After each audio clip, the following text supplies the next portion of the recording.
করছি, আন্দোলন করে আমি কোনো নেতৃত্ব নিই না। আমি আন্দোলন করছি, কোনো কিছু হয় নাই। আমি আসছি এদিকে, আমার প্রত্যেকদিনে ঘোরাঘুরি চলে। আমি এখানে আমার ইয়েতে আছে, আমি 11টা বাজে শাহবাগে থাকবো, 2টা 12টা বাজে এখানে থাকবো, 2টা বাজে গুলিস্তান আওয়ামী লীগের যে সন্ত্রাসী সংগঠনের যে মানে তাদের যে দলীয় কার্যালয় ওইখানে থাকবে। আমি দেখবো ওরা যে মানে তারা এই করবে সেই করবে, সেটা দেখার জন্য আমি আসছি। এখন এখানে যে মিডিয়া ছাড়া প্রবেশ করে, যেন অন্য জায়গায় গেছি কোনো সমস্যা, এখানে যে মিডিয়া ছাড়া প্রবেশ করে আমি জানি না। আমি আস্তে আস্তে সবাই হাঁটতে দিচ্ছে, আমিও ঢুকছি। এখন ঢুকার পর এখানে একটা মানে ভিডিও করতেছি এতটুকু। এখন স্যারে বলতেছে আপনি মিডিয়া না এখানে আসছেন কেন? এবং উনি 11 জনের জোটে সম্ভবত এই ছবি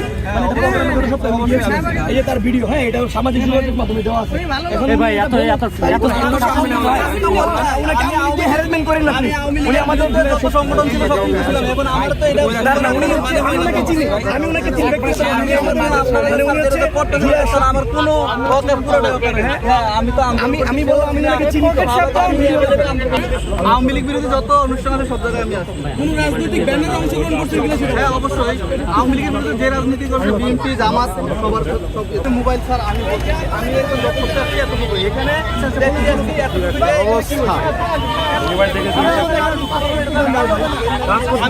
এখানে ঢুকতে পারে এটা আমি জানি না, না জানলে একটা বড় না হয় মানুষের মোবাইল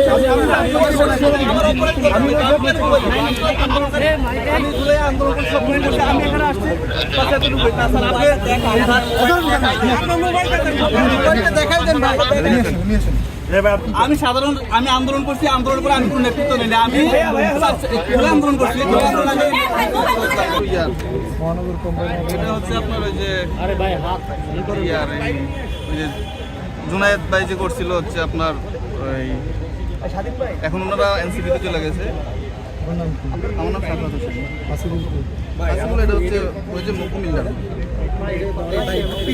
এটা হচ্ছে আপনাদের সংগঠন করছে, নামটা আছে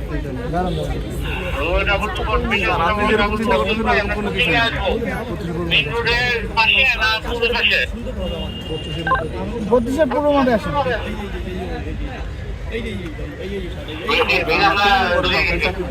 এখন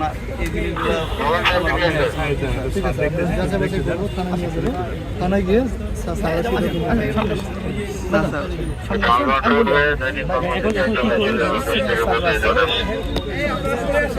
আপনার এখানে করেন না, আপনার সমস্যা নেই, আপনার যাতে এখানে করেন না, সমস্যা